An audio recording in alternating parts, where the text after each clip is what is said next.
You talk a lot about parenting, Mm-hmm. the differences between raising boys and girls. Mm-hmm. Your kids are mostly adults now. Yeah. Okay, let's just talk about that. I know it's a big subject. Yeah. What are the main differences between parenting boys and girls? I only have girls. Okay. So, yeah. Well, first thing I'll say is, you think you're a tough guy, and then you have a little girl and you find out what an absolute sap you really are. Yeah. I had days where first part of the day I'm at the range with a bunch of Green Berets and I'm running shooting drills and we're doing some pretty cool stuff. And later on in the evening, I'm wearing a tiara and a little feather boa and I'm drinking something that my daughters call tea. Yeah. We're not sure exactly what it was. And so I think one of the things I still say, 3 things I learned raising daughters, which is somewhat unique to them, is I said, you need to tell your daughters that you love them. And a lot of people, we got to show them too. Yes, I understand that. But a lot of times what fathers don't seem to understand is we do things like go to work, provide, protect. We work, 70-hour weeks. And we think that's translated in their minds as love.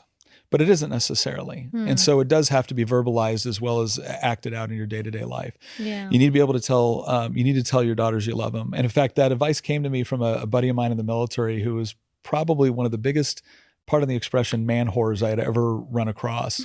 And I had asked him, I said, how do I keep my daughter from ever falling for a guy like you? And he said, tell her you love her, because if you don't, someone like me will, and she'll believe him. Ugh, yikes. I asked, he gave an honest answer. Yeah. And so I think that's part of it. Another thing too that I would say, and this is true with all of your children, the relationship and the bonds you build start when they're infants. I think men sometimes have this idea that, as my kids get a little bit older or whatnot, they come more into my domain of responsibility as they get older. It's like, no, from the time that they're little, you need to be holding them and building those connections.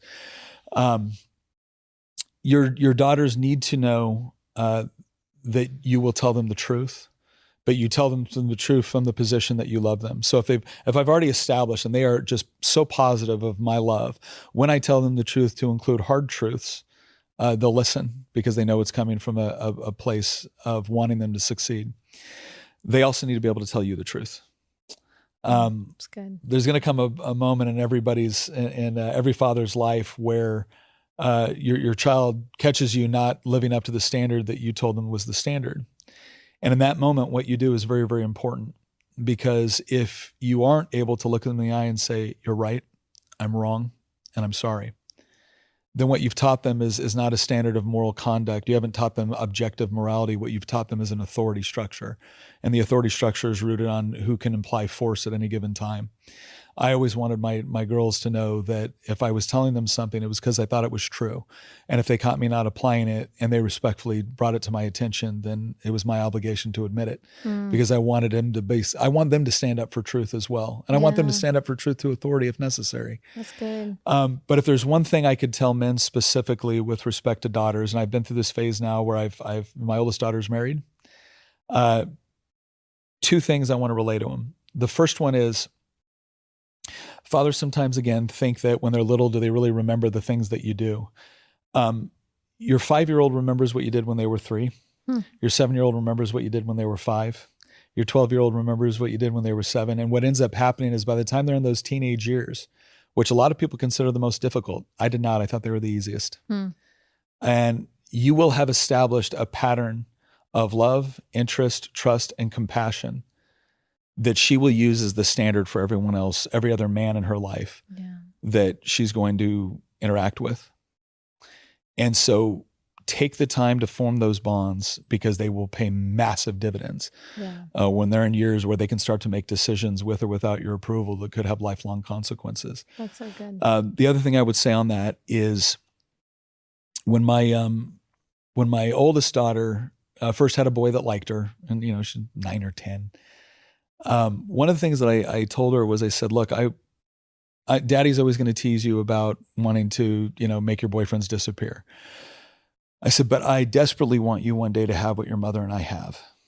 And if you will trust me to help you discern between the man that God has for you and the other ones that might try to interlope, I promise you one day I'll say yes. I promise you one day I'll say yes. But what I want you to be thinking about is I want you to be thinking about that kind of love that you can have with someone one day. And I want you to think about how much you might have to explain to them.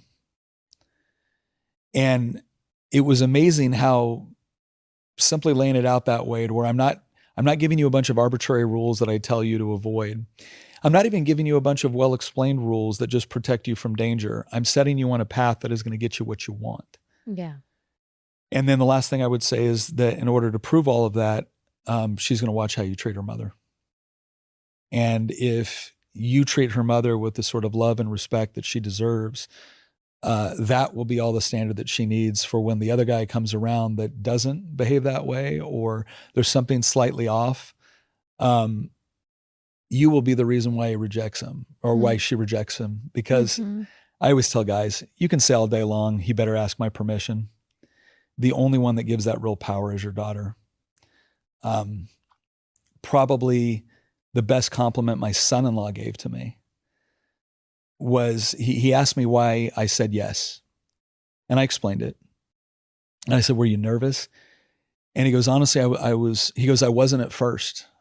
He goes, I wasn't at first. I've been dating your daughter for a year and a half. I'd spent almost the entire time over at your house. I knew you guys. I knew you loved me. I knew you knew I loved your daughter. I knew all of that. But as a joke, I asked Lily, what would happen if I asked your dad for your hand? And he said no. He goes, she stopped, deadpan, looked me right in the eye, and she goes, I would be heartbroken because it would be over. Because if my dad says no, there's something he's picked up on that I haven't. So I hope that's not what happens. And again, I think that was probably the greatest compliment I could have received from my son-in-law. She trusts you. Yeah.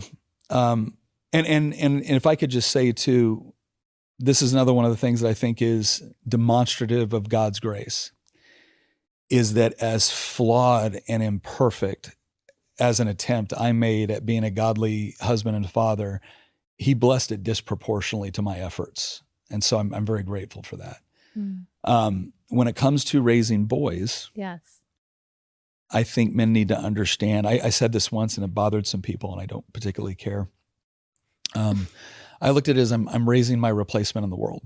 Now, obviously, he's not going to have the same obligations to my wife or to his sisters that I do to them, but he's also learning the standards for what his obligations are to God, what his obligations are to his wife one day, what his obligation is to his children one day. And there's a legacy that he wants to be a part of and he wants to protect. And I saw it as very important that my son not only see me as providing, but my son also see me as strong. Because the bottom line is that if I do this right, then my daughters will one day be protected and provided for by a good, godly man. My son will have to be that man. And so the challenges that he's going to face are going to be different, and I need to adequately prepare him for that. And I need to not hide that that's what I'm preparing him for.